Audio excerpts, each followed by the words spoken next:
Everybody knows our candidate, Shamara Figgis, our future congressperson.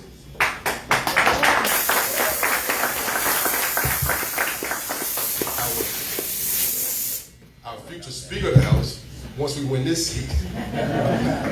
Our House Minority Leader in Congress, Hakeem Jeffries.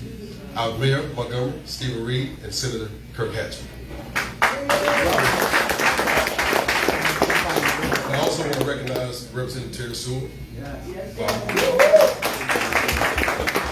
also have State Representative Jeremy Gray, and we have Representative Philip Insler. And is that all our elected officials? All right. So, we're in a barbershop, so I gotta have our sports talk first. Congratulations to the LA Dodgers. They beat my Yankees. But also, congratulations to Alabama State for winning their rivalry.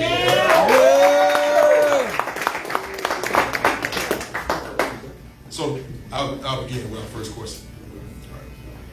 How do we see as the biggest barrier to black men participating in elections? And how can we address these issues as a community?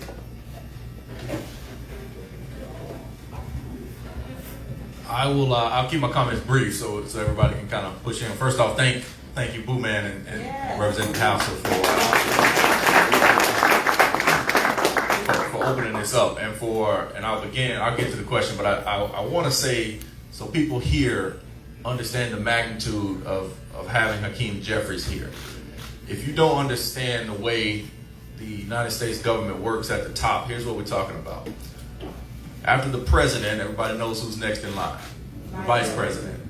After the vice president, who's next in line is the Speaker of the House. So what you were talking about here is the future third in line to the presidency of the United States of America. And I'm not going to start any frat wars, but he's a Kappa. I ain't Greek. But Obama wasn't Greek, so step it up here. But look, I think our biggest impediment, the biggest barrier per se for African American men, especially young African American men, I think is twofold. One is I think general interest in voting, and I think that lack of interest in voting is rooted in I think a collective failure of all of us. To not keep them engaged and informed around the issues and how it impacts them every single day. And I know all of us here, those who are elected and those who are in this room, we've been pretty good about it, right? We tried. I know Leader Jeffries and Mayor Reed and Senator Hatcher, they try every single day, and Congresswoman Sewell tries every single day. But the proof is in the pudding, as they say, and our numbers are down. And so we got to figure out as a collective, how do we get that information to them on issues that are impacting them every single day throughout their life. So that's going to be something that I'm incredibly focused in on, whether I win this or not. It's just making sure that every young black person understands how this thing called government impacts you beyond just the criminal justice system, right? How do these healthcare issues impact you, Social Security issues, Medicare issues, foreign policy issues. And so that's what I would say. Well, good afternoon, everybody. What an honor and a privilege to be here with all of you. Certainly so thankful for this tremendous turnout and for the opportunity to participate in this discussion. Let me thank the owner of this establishment, Boo Man, for opening up this wonderful establishment. As I was on my way over here, I said, wait, this is October 31st, Halloween. And we're going to be at a barbershop owned by Boo Man. Stars are aligning. Stars are aligning. And so we're thankful for that. And of course, be here with Congresswoman Sewell and Mayor Reed and all of the distinguished elected officials. I think the fact that we are having a heightened discussion about issues of importance to African American men generally, and younger African American men in particular, is a good development.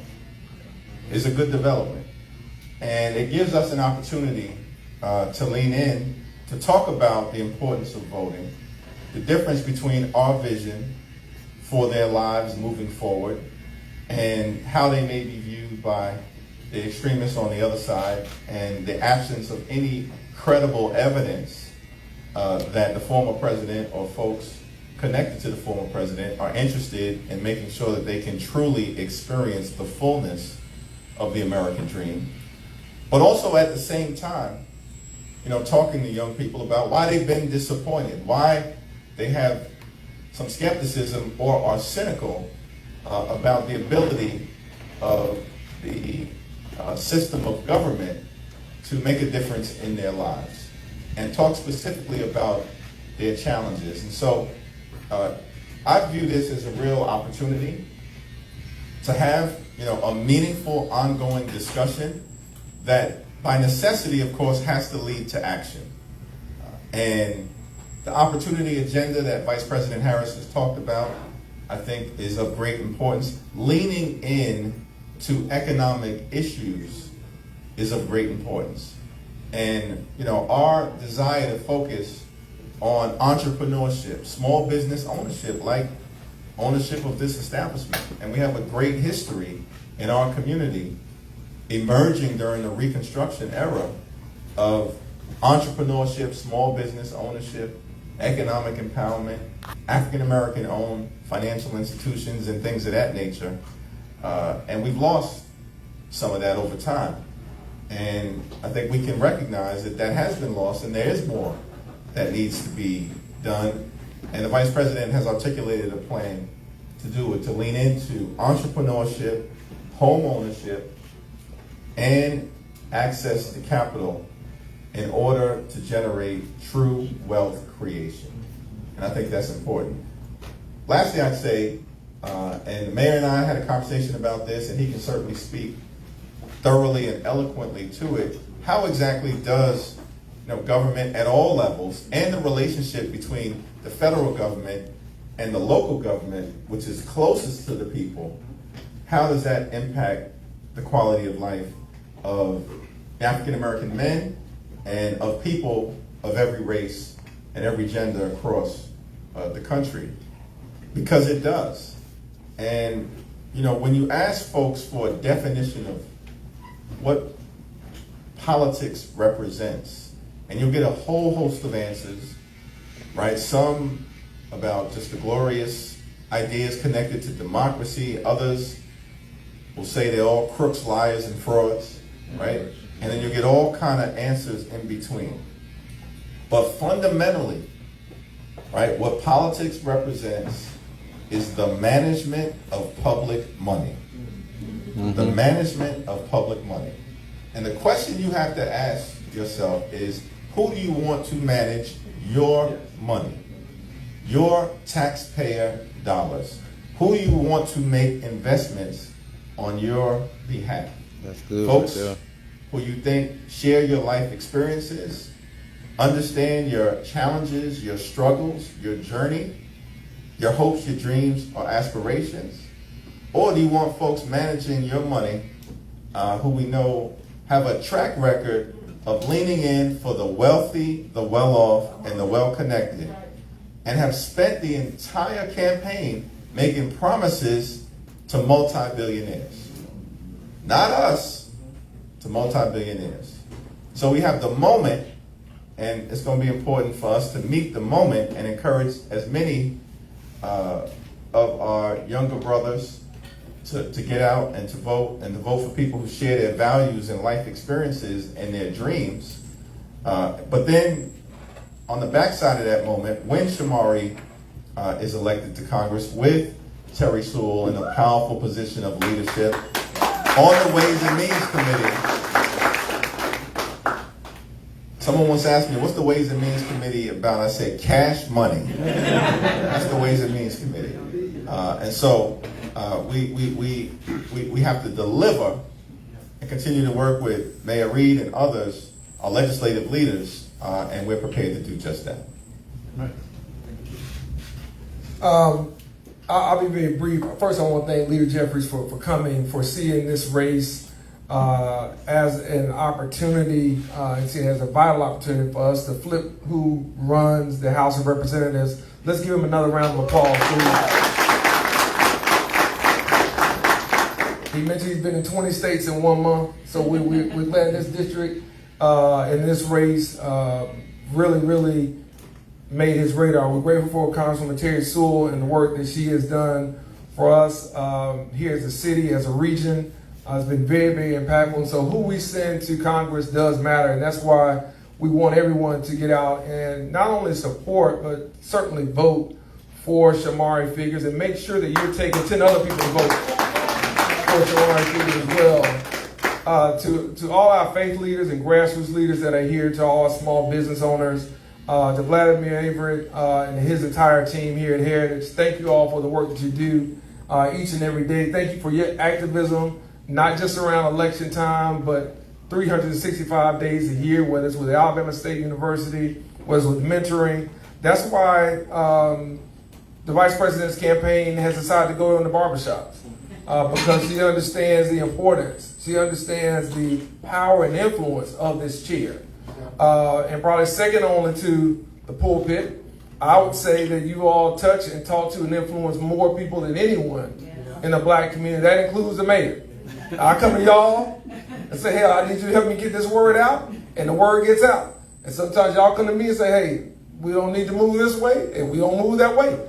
So there's a lot of responsibility here throughout barbershops. And so we're talking to the nation when you have Leader Jeffries here. And so I want everyone that is tuning in, one, to answer State Representative Hassel's question, to understand that black men are supporting the vice president at a higher clip than any other group other than black women.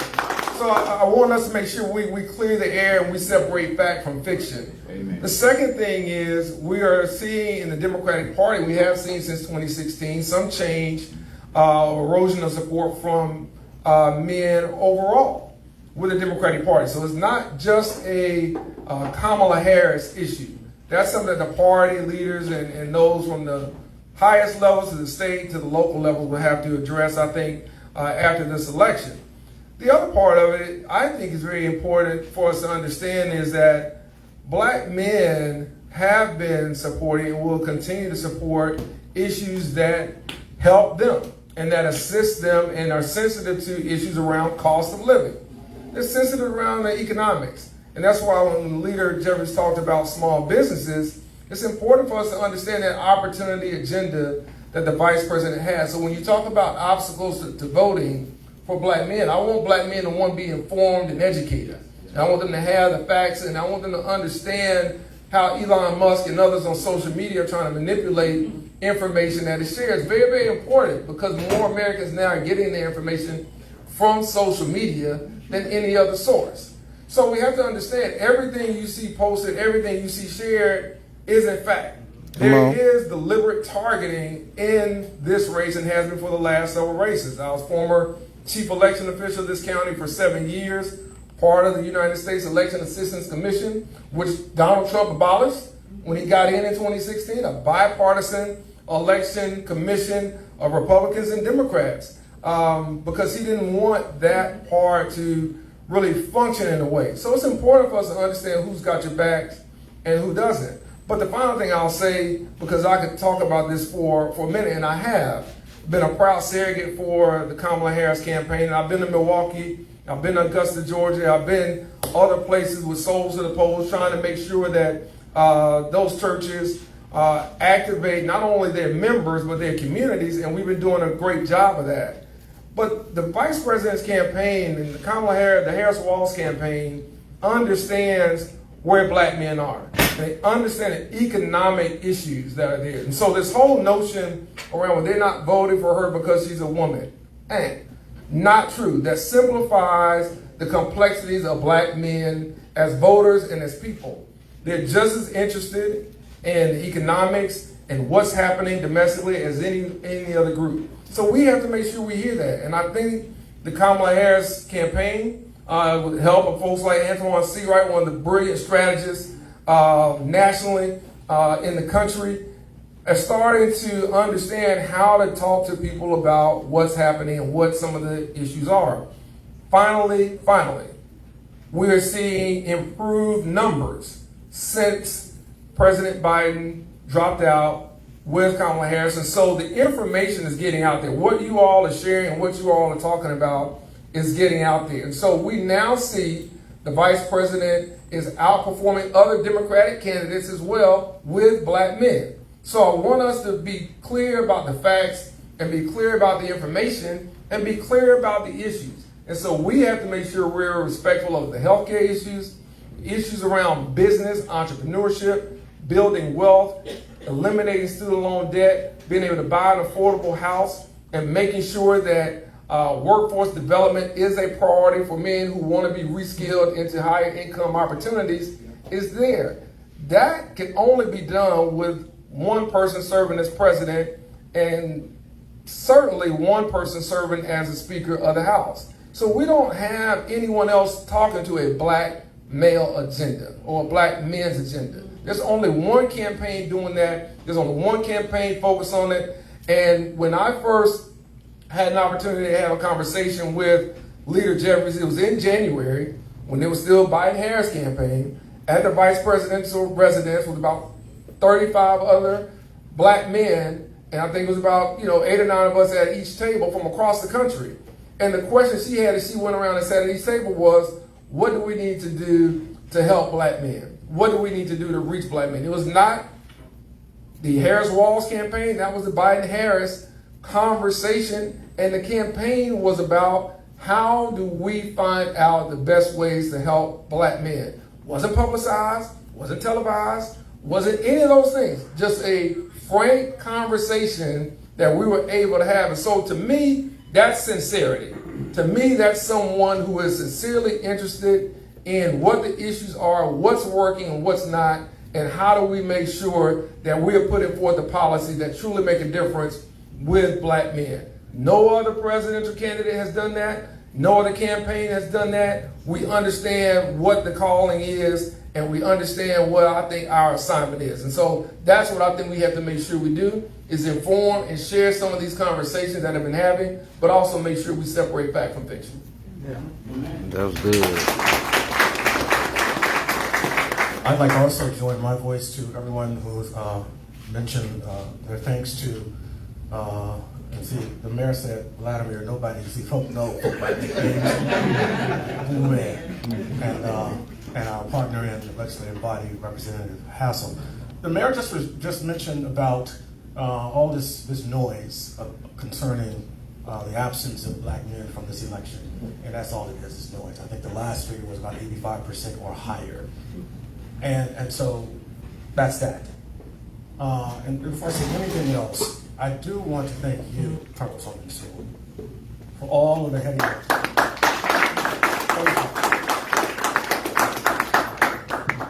Here's what I will say, because I do believe context matters. And by the way, Brother Mayor, Leader Jeffries' brother Hassan is a distinguished Morehouse man. Just want to put that out there. And the saying, Leader Jeffries, is you can tell a Morehouse man, but you can't tell him much. He tries to say that today. The interesting thing about this moment, and it is a flux moment, and I don't care what people say about all these little issues, these things that are important issues to us, but this is an election like no other. This is not Kirk or anyone on this panel speaking in hyperbole. It is that important. Everything else we can work out. But the one thing that cannot happen, we cannot have a Trump presidency. We simply cannot. So let's just be clear about that, because we're not going back. Because let me tell you what back looks like. I mentioned this earlier today. In 1870, from 1870 to 1901, we had 20 black congresspersons, 20, and 2 United States senators. Get a glimpse of that number. Because by 1901 to 1929, we had none. You know what happened? I'm hearing Brother Buckner over here. The counter-revolution from the South and the bloody Southern redemption obliterated black representation in Congress for more than 100 years. I want you to really hear that. Because I'm always concerned about the apathy, particularly in this community. You know, it's always people who are talking about the things, but it's always the people, what are you doing? And then the thing that we have to do as it relates to not only our brothers, but our sisters, cut with the condescending, go directly to the matter. What will people lose? I'm thinking about grandmothers, some of whom were just very pleased about the fact that the insulin level went down. My ophthalmologist, Dr. Underwood's over there. Two months or so ago, I went in to get some eye medication. Had a little coupon for $35, I think, off. It was $219. And those of you who are on eye medication, you know it's just a little thing. These are the things that make differences to people. Because the noise, sometimes people can be inundated with too much information. And what you have to do at that point, just break it down for them. Bring it down to the level where they really get it. Because just as Leader Jeffries and the mayor has just mentioned, it is not by accident that the Trump campaign has so many billionaires supporting him. That's not by accident. And it should have been a real concern for all of us who were watching when Elon Musk was jumping up and down behind this man, a gentleman who's worth $268 billion, because for the most part, we are looking at what will happen if, in fact, these things like tariffs that translates into sales tax is passed on to us.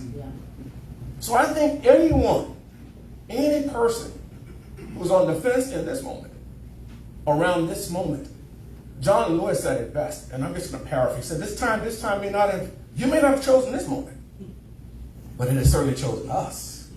And the thing for us will be, how will we respond to that? How will we respond to it? Because that power that's in our hand, all of us, most of us in this room, who have roots right here in Montgomery and throughout this area, know people close to our families who fought, bled, and died for us to have the opportunity to cast that vote and possibly have not only Brother Figures as the next congressman, and he will be, because I believe in the tradition of calling it pastor. We're going to name it. And we're also going to name it for Leader Jeffries, because I think it's important for us to know, he didn't say it, he's humble, that he will be the first African-American speaker ever. Yeah. Yeah. And he's here in Montgomery with us. And so here's where I stop, because all these pastors know you never met a preacher who don't like a microphone. Here's where I stop with this. Leader Jeffries, I say all the time, and I do believe it, that this place, Montgomery, Alabama, you were saying, you were alluding earlier to the notions of how divine providence really works. It is my belief that Montgomery, Alabama still has a huge role to play in the healing of this nation. That's right. It's got to make its way back through here. So you're not here by accident. And Brother Figures is not on his way to support and be a part of Congresswoman Sewell's team by accident.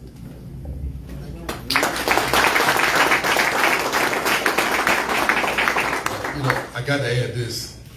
After Reconstruction, the first state legislators in the state of Alabama, guess what job they were? Guess what job they had? They were barbers. Make sure I add that. Set the record straight. All right, so we're almost out of time. So let's do one question. Let's keep it to 2 minutes. All right. The next question I wanted to ask is, and Mayor Reed kind of mentioned this, is what role do trusted community leaders and influencers play in encouraging black men to vote? Look, I think it's everything. I mean, it's us as elected officials, we are vessels, right? Like we are mouthpieces of the community. We're not the source point in many respects of the ideas and the needs and the wants and communities. We are the vessels through which they are channeled, so we can try to make government work to happen, to make it that way. I think there's no greater community to illustrate this point than Montgomery, Alabama. I have said this time and time again since I got on this race. I am born and raised in Mobile, love Mobile, but I think Montgomery is the single most important city in America of the 20th century. And it's because of the impact of trusted community leaders leading what came to be known to the world as the Civil Rights Movement. And it's not just Montgomery, obviously, the Selma and Birmingham played a role, but Montgomery was the womb of it all. This is where it started. This is where people began to stand up when the rest of the country said no, and they felt comfortable in standing up that way because of what they were getting from trusted community leaders, like a 26-year-old minister named Martin Luther King, like a Ralph Abernathy and others across this community. I mean, you guys are you guys are the heartbeat of communities. No matter where you go, the Black Church and the Barbershop are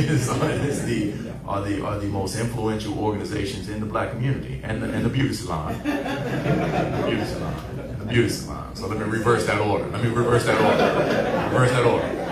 The beauty salon, the Black church, and then the Black Barbershop. But no, you guys did because you hear and you see more of the community than we do. And to be totally honest with you, the people that sit in this chair, and as you can see, I sit in this chair the least out of everybody up there. But the people that sit in this chair, they are more open and honest with what they present to you than what they will ever feel comfortable presenting to us. And so being able to have strong relationships with you guys is absolutely necessary and critical, not just in elections, but in doing our jobs as well. It is definitely an all hands on deck moment, and it's going to require more than elected leadership in order to get us through this turbulence, the trials and the trouble and the tribulations that are in front of us, and get to a better place on the other side. Because the goal, we run to win, but we win to govern. And we govern to get big things done to make life better for the people. And that is incredibly important to remind folks of, and no one can do that better than trusted community leaders who can authentically have those conversations, whether it's in the beauty salon, the barbershop, the Black church, the basketball court, the ball field, wherever. Y'all like that alliteration? Wherever it may be, where people are gathering in the course of their day-to-day lives. And the last thing that I would say, because I think it's important, having this authentic conversation at this moment, and we got to get through the other side of this, through the election, to the governance and the getting things done for people that will reduce the cynicism that others are trying to fuel, right? Because there are others who don't want people to participate and vote, so that it can be controlled, by the millionaires and billionaires, the wealthy and the well-connected. This notion that the economy was better off under Donald Trump is inaccurate. That's right. First of all, to the extent that during his first year or two, there was a positive economic landscape, that wasn't Trump's economy, that was Obama's economy. That's right. That's right. Right? That's pointing, that was Obama's economy. And then the pandemic hit and he mismanaged the pandemic. In the context of the African American community, more African American men died disproportionately than almost anyone else during that pandemic because of the mismanagement of former President Trump. If you wanted an opportunity to show us that you cared, you could have done that when the community was in crisis dealing with the COVID-19 pandemic. Now they may say in response, well, we gave folks in the community a check. You didn't give anybody a check. Let's be clear about that. The Congress gave you that check. The Congress gave you that check.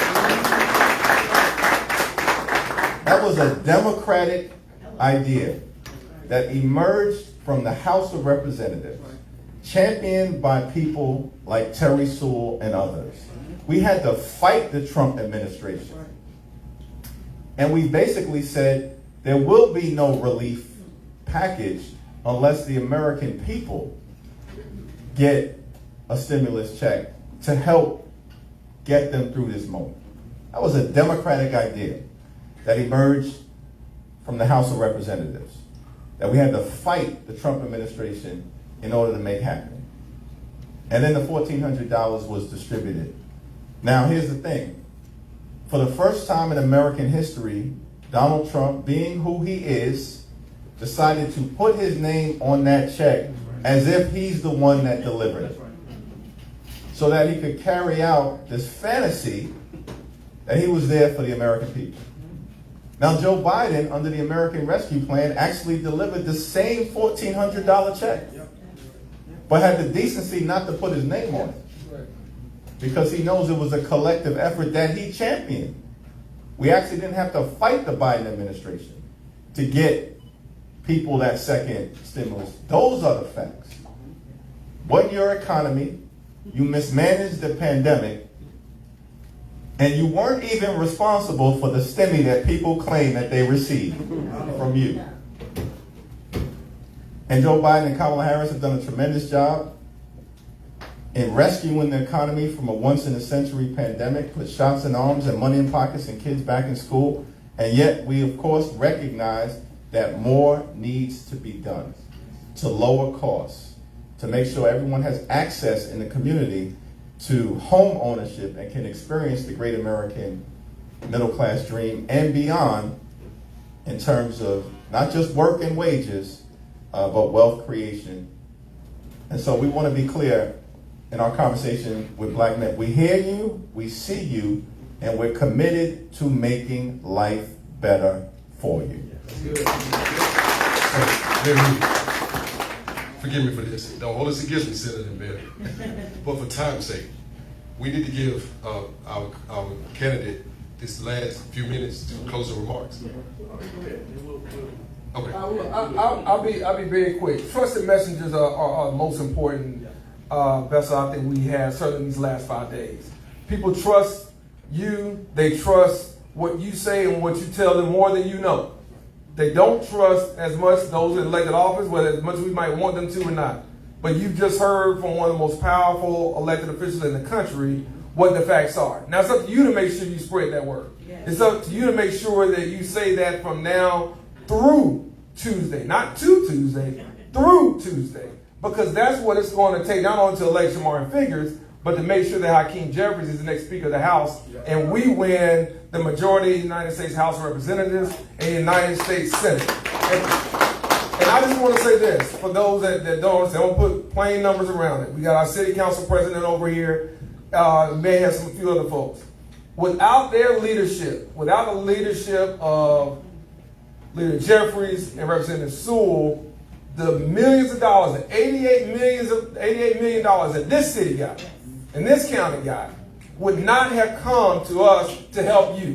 Whether that's through violence prevention programs, $5 million in small business loans, other things, grants, and other things that we have done, tens of millions of dollars, because as a former state legislator, understanding how things happen at the governor's office and at state legislatures across this country that are led by Republicans, you would not have seen the amount of money and the amount of impact that you saw, because they were the ones who helped craft legislation to make sure those tens of millions of dollars, in some cities hundreds of millions of dollars, went directly to black mayors who sit in black barbershops and black beauty salons and go to black churches and who sing hymns in the black spirituals and who understand what that means and can hear from you directly and understand the importance of that. So when people say, well, it doesn't hit me or it doesn't matter to me, you don't know what you're talking about. Sometimes you should just be quiet. You don't know.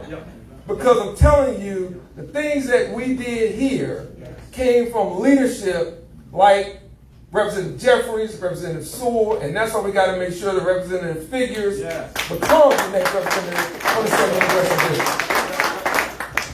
I want to yield my time, Representative Hassel, to Leader Jeffries, would you share briefly with the people what you shared earlier about the importance of us gaining the majority in the House in terms of certifying the vote?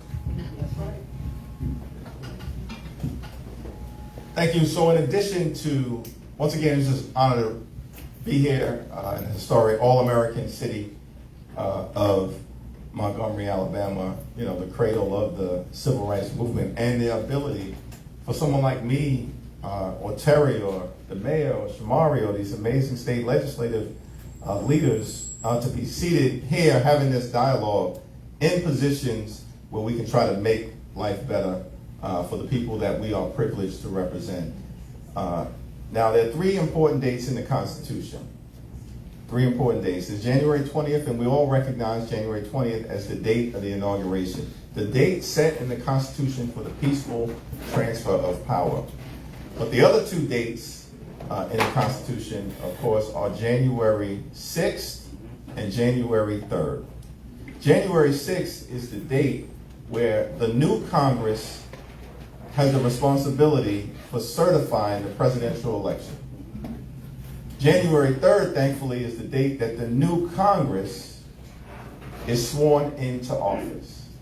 3 dates, January 3rd, January 6th, January 20th. The reason why the first date is so significant, to make sure that things go the right way once Kamala Harris is elected as the 47th president of the United States of America.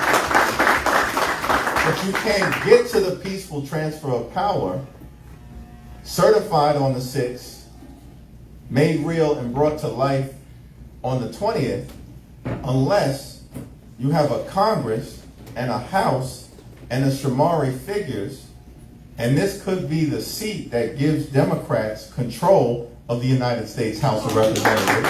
This one right here. You can't get to that peaceful transfer of power unless you have a Congress that's willing to certify the election, validate the results of the American people upon Kamala Harris's election. And understand this about January 6th, that many of the forces behind January 6th have said that it was a trial run. Not my words, not the mayor's words, not Shamari's words. They have said it was a trial run. And the current House Republican leadership refused to publicly say that they would certify an election of Kamala Harris. They refused to say it up until this point. And so it's incredibly important for a wide variety of reasons, economic reasons, quality of life reasons, but for reasons of the future and fate of who's going to lead us into the future. And of course, no one better positioned to do that in a meaningful way than Kamala Harris as our next president. So we're urging everyone over these final few days to prepare to get people to come out to vote. Vote, of course, for Vice President Harris. Vote for Shamari. Vote for enlightened leadership up and down the ticket. I mentioned earlier when talking about the importance of voting. Voting is as American as baseball, motherhood, apple pie, Rosa Parks, Dr. King, and John Robert Lewis. Let's get out and vote.